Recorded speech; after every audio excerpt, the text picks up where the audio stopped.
வணக்கம். உலக செய்திகளுக்கு உங்களை அன்புடன் வரவேற்கின்றேன். மத்திய கிழக்கில் பெரும் தாக்குதல் ஒன்றை நடத்துவதற்கு ஈரான் தயாராகி வருகிறது.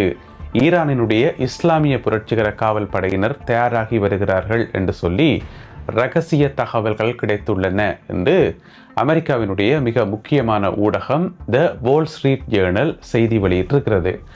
அந்த செய்தியில் வேறு என்னென்ன விஷயங்கள் எல்லாம் சொல்லப்பட்டுள்ளன, பல முக்கியமான விஷயங்கள் சுட்டி காட்டப்பட்டுள்ளன. எனவே அவற்றினுடைய ஒரு தொகுப்பை விரிவாக விளக்கமாக இந்த காணொளியில் பார்க்க இருக்கின்றோம். இந்த பிரதான செய்தியுடன் இன்னும் ஒரு சில செய்திகளும் தகவல்களும் இந்த காணொளியில் காத்திருக்கின்றன. த வால் ஸ்ட்ரீட் ஜேர்னல் இந்த செய்தியில் நிறைய விஷயங்களை சுட்டி காட்டியிருக்குது.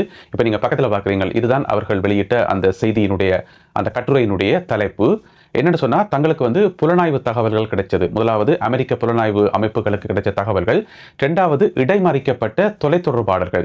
இப்போ ஈரானிய இராணுவ தளபதிகள் இராணுவத்தினர் ஒரு ஆள் கதைக்குள்ள அதை இடைமறிக்கலாம் தானே, அப்படி இடைமறித்து ஒட்டு கேட்கப்பட்ட தகவல்களின் அடிப்படையில் நிறைய விஷயங்கள் தெரிய வந்திருக்கு என்று சொல்லி வால் ஸ்ட்ரீட் ஜேர்னல் இந்த கட்டுரையில் சொல்லியிருக்குது. என்னென்னு சொன்னால், ஈரான் மிக விரைவில் மிக பெரும் வலிந்த தாக்குதல் ஒன்றை நடத்துவதற்கு திட்டமிட்டு வருகிறார்கள், அதுக்கான பயிற்சிகளில் ஈடுபட்டு வருகிறார்கள் என்று சொல்லி. என்னென்னு சொன்னால், பிப்ரவரி மாதம் 28ஆம் தேதி யுத்தம் ஆரம்பித்ததிலிருந்து நாங்கள் தொடர்ந்து பார்த்தோம் என்று சொன்னால், ஈரான் ஒரு சந்தர்ப்பத்திலையும் வலிந்த தாக்குதல் நடத்தல. அதாவது ஒஃபென்சிவ் அட்டாக் என்று சொல்லுவோம், அது நடத்தவே இல்லை.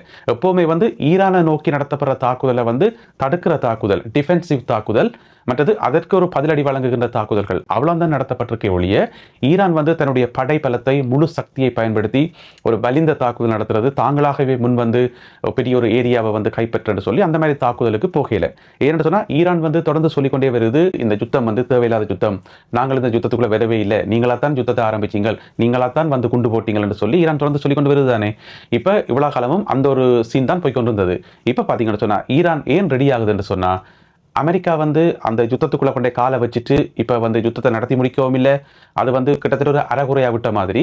இப்ப அமெரிக்கா எப்படியாவது அதிலிருந்து வெளியேறி போயிடணும் என்று மத்திய கிழக்கிலிருந்து இந்த யுத்த சூழலிருந்து வெளியேறணும் என்றுதான் அமெரிக்காவினுடைய நோக்கமாக இருக்குது. எனவே அமெரிக்கா யுத்தத்துக்கு தயாராக இல்லை. ஏன்னு சொன்னா, அமெரிக்காவும் ஈரானும் நேரடியாக மோதுறதுக்கு எதுவுமே இல்லை. அமெரிக்கா மண்ணில் ஈரான் எந்த விதமான தாக்குதலும் நடத்தவும் இல்லை. நேரடியாக இந்த ரெண்டு நாடுகளும் எதிரி நாடுகள் இல்லை. ஆனா அமெரிக்கா என்ன சொல்லிக் கொண்டிருக்குன்னு சொன்னா, ஈரான் அணு ஆயுதங்கள் வச்சிருக்க முடியாது, இவ்வளவுதான் அமெரிக்காவினுடைய வாதமாக இருக்கே தவிர, மற்றபடி ரெண்டு நாடுகளும் கடுமையாக மோதிக்கொள்ற அளவுக்கு எந்த விதமான பிரச்சனையும் இல்லை என்றது எங்கள் எல்லாருக்குமே தெரியும்.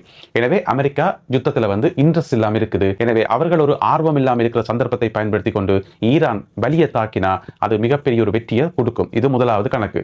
ரெண்டாவது பாத்தீங்கன்னா சொன்னா, யுத்தத்தை ஆரம்பிக்கக்குள்ள அமெரிக்காவுக்கும் இஸ்ரேலுக்கும் இடையில இருந்த அந்த ஒரு பிணைப்பு இருக்குதானே, அது இப்ப இல்லை. டொனால்ட் ட்ரம்ப் அவர்களுக்கும் நெத்தன்யாகு அவர்களுக்கும் இடையில இருந்த அந்த ஒரு பிணைப்பும் இப்ப இல்லை. இரண்டு நாடுகளுமே வேற வேற திசையில இருக்கிறது அது இப்ப வெளிப்படையாகவே தெரியுது. இது ஈரானுக்கு கிடைச்ச இரண்டாவது வாய்ப்பு. மூன்றாவது அமெரிக்காவிடம் இருக்கக்கூடிய ஆயுத பற்றாக்குறை. மிக முக்கியமான நெடுந்தூரம் சென்று தாக்கக்கூடிய ஏவுகணைகளாக இருக்கலாம், அல்லது வான் பாதுகாப்பு பொறிமுறைகளாக இருக்கலாம், எல்லாமே ஒரு தட்டுப்பாடு இருக்கின்றது. இப்ப எங்கள் எல்லாருக்குமே தெரியும், நாங்கள் நிறைய செய்திகள்ல பார்த்திருக்கிறோம். அந்த ஆயுதங்களை உடனடியாக கூட உற்பத்தி செய்து எடுக்க முடியலன்றது அடுத்த முக்கியமான பிரச்சனை. எனவே அமெரிக்காவினுடைய கைகளில் முக்கியமான ஆயுதங்களுக்கான பற்றாக்குறை இருக்கிறது. ஈரானுக்கு கிடைச்ச மூன்றாவது முக்கியமான வாய்ப்பு. நாலாவது ஈரான் அமெரிக்காவை தான் தாக்கணும்னு சொல்லி எந்த விதமான அவசியம் இல்லை. அந்த கல்ஃப் கண்ட்ரிஸ், அதாவது வளைகுடாவில் இருக்கக்கூடிய எந்த ஒரு நாட்டை கூட தாக்க முடியும். அப்படி தாக்கமாக இருந்தால் அந்த நாட்டை பாதுகாக்க வேண்டிய பொறுப்பும் அமெரிக்காவுக்கு தான் வரும். அப்ப அமெரிக்காவினுடைய உதவியைத்தான் இந்த நாடுகள் நாடுவார்கள். அதாவது தாக்குதலுக்கு இலக்காகிற நாடு எந்த நாடோ அந்த நாடு அமெரிக்காட்ட தான் போயிட்டு உதவி கேட்கணும். உதவி செய்யறதுக்கு அமெரிக்காட்ட ஆயுதங்கள் இருக்கணுமே, அது அடுத்த பிரச்சனை. எனவே அது மறைமுகமாக அமெரிக்காவை ஒரு நெருக்கடிக்குள் தள்ளிவிடும் என்று சொல்லப்படுகிறது.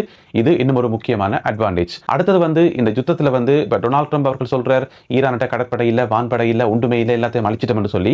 ஆனா கள யதார்த்தம் என்றது அது இல்லை. அங்க களத்துல அப்படி இல்லை. ஈரான் இன்னமுமே பலமா தான் இருக்குது. எனவே டொனால்ட் ட்ரம்ப் அவர்கள் போட்ட கணக்கு பல சந்தர்ப்பங்கள்ல பிழைச்சிருக்குது. எனவே ட்ரம்ப் மாதிரியான ஒரு லீடர் இருக்கும் போது தாக்குதல் நடத்துறது ஈஸியானது. ஏன்னு சொன்னா, அவர் ஒரே மூச்சாக நின்று ஒரு பெரிய ஒரு படையை திரட்டி ஒரு போர்க்குணம் கொண்ட ஒரு போர் செய்யக்கூடிய ஒரு தளபதி கிடையாது டொனால்ட் ட்ரம்ப் அவர்கள். அவர் பிசினஸ் மேன். அவர் இதுல ஏதாவது வருமானம் வருதா, இதுல ஏதாவது காசு வருதான்னு தான் பாப்பாரே ஒழிய, பெரிய அளவில் படைகளை திரட்டி கொண்டு போயிட்டு அதுவும் அமெரிக்க ராணுவத்தினர் உயிரிழக்கிறது டொனால்ட் ட்ரம்ப் அவர்களுக்கு கொஞ்சம் கூட விருப்பம் இல்லை. அதை வந்து அமெரிக்காவில் சமாளிக்கவும் முடியாது. ஏற்கனவே வந்து 18 ராணுவ வீரர்கள் வந்து உயிரிழந்திருக்கிறார்கள். அதுக்கே அமெரிக்க மக்களுடைய அந்த ரியாக்ஷன் வந்து பெரிய அளவில் இருந்தது. எனவே இதெல்லாத்தையும் கூட்டி கழிச்சு பார்க்கக்குள்ள யுத்தம் ஒன்றை ஆரம்பிக்கிறதுக்கு, பெற்றுமளவிலான யுத்தம் ஒன்றை தொடுக்கிறதுக்கு இதுதான் நல்ல சந்தர்ப்பம் என்று சொல்லி ஈரான் கணக்கு போடுகிறது. ஈரான் அதற்கு தயாராகி வருகிறது என்று சொல்லி த வால் ஸ்ட்ரீட் ஜேர்னல் எழுதியிருக்கிறது.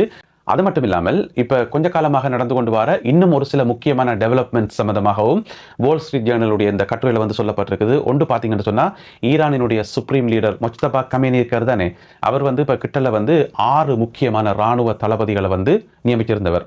எல்லாருமே பார்த்தீங்கன்னு சொன்னால் நன்கு அனுபவசாலிகள், யுத்தத்தோட சம்பந்தப்பட்டவர்கள், யுத்தத்தில் வந்து அனுபவமிக்கவர்கள். குறிப்பாக ஈராக் யுத்த காலத்தில் வந்து முன்னணியில் நின்று செயல்பட்ட தளபதிகள் என்று சொல்லப்படுகிறது. எனவே இந்த அதிரடியான மாற்றம் வரைக்குள்ளேயே ஏதோ ஒரு பெரிய சம்பவம் நடக்க போகுது என்று சொல்லி எல்லா ஊடகங்களுக்கும் வந்து ஒரு டவுட் இருந்தது. அதையும் வால் ஸ்ட்ரீட் ஜேர்னல் வந்து சுட்டி காட்டியிருக்கிறது. அடுத்தது இப்போ ஈரானில் வந்து வேற யாருக்குமே இல்லாத பவர் வந்து IRGCக்கு வழங்கப்பட்டுள்ளது.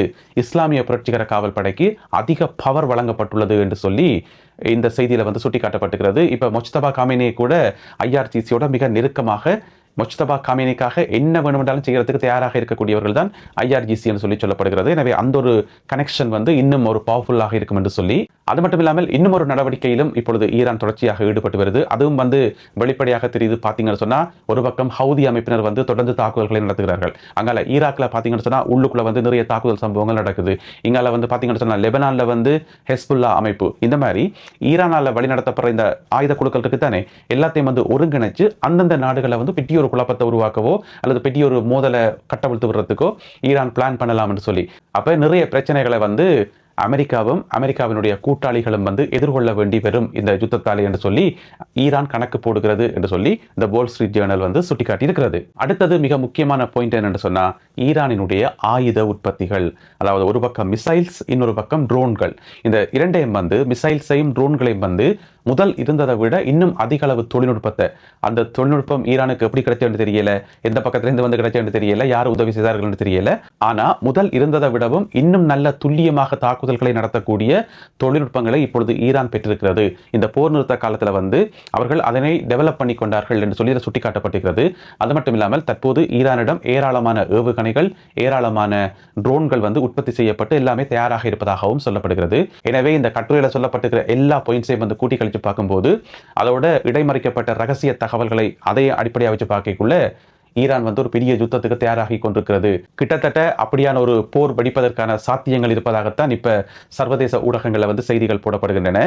இந்த ஒரு பின்னணியில், அதாவது வால் ஸ்ட்ரீட் ஜேர்னல் ஒரு பக்கம் இப்படி ஒரு பெரிய ஒரு ஆய்வு கட்டுரையை போடும்போது, அங்கே ராய்ட்டர்ஸ் பார்த்தீங்கன்னு சொன்னால் நேற்று ஒரு ஈரானினுடைய ராணுவ தளபதியை மேற்கோள் காட்டி ஒரு செய்தி ஒன்று வெளியிட்டிருந்தது.